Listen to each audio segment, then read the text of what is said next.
اسلام میں ٹیٹو یا جو بھی ہے اور نیل پالش کے بارے میں؟ یہ پہلے تو اس غلط فہمی کو دور کر لیجیے کہ اسلام کو جمالیات کی کسی چیز سے کوئی دشمنی نہیں ہے.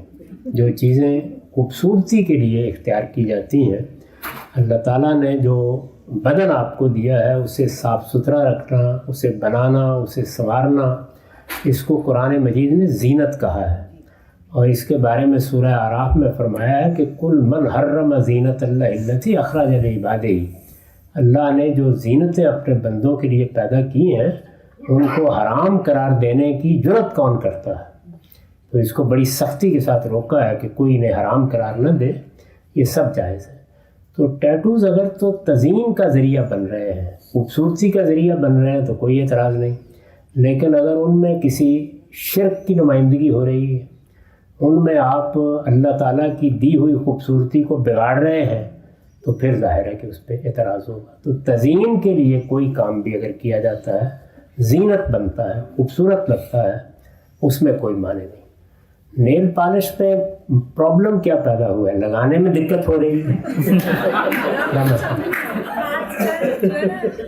آپ سلونس میں جاتے ہو تو کرلک نیلز آئے نا، پوری بہت کوٹنگ ہے تو اس میں پانی کا گزرنا نہیں ایسی کوئی چیز نہیں ہے. آپ وضو کر کے نیل پالش لگائیں اور اس کے بعد وضو کرتے ہیں. ایسے ہی جیسے وضو کر کے جرابیں پہن لیں تو پھر اس کے اوپر مسا کرتے ہیں. جی نقطہ واضح ہو گیا. لیکن وضو کر کے لگایا کر. جی آگے بڑھاتے ہیں. آپ نے فرمایا اسلام کو جمالیات سے، تزئین و آرائش سے کوئی مسئلہ نہیں ہے، لیکن ٹیٹو اور نیل پالش دونوں اگر ساتھ بنائے جائیں تو اس سے کچھ مسائل پیدا ہو سکتے ہیں. تو کوئی ایک آدھ چیز کا انتخاب کر لیں. کوئی چیز جو بنانے، سنوارنے اور خوبصورتی پیدا کرنے کا ذریعہ بنتی ہے، وہ بدن میں ہو، وہ گھر میں ہو، وہ آواز میں ہو، وہ آپ کے ماحول میں ہو، وہ اسلام میں پسندیدہ ہے. اس میں کوئی حرج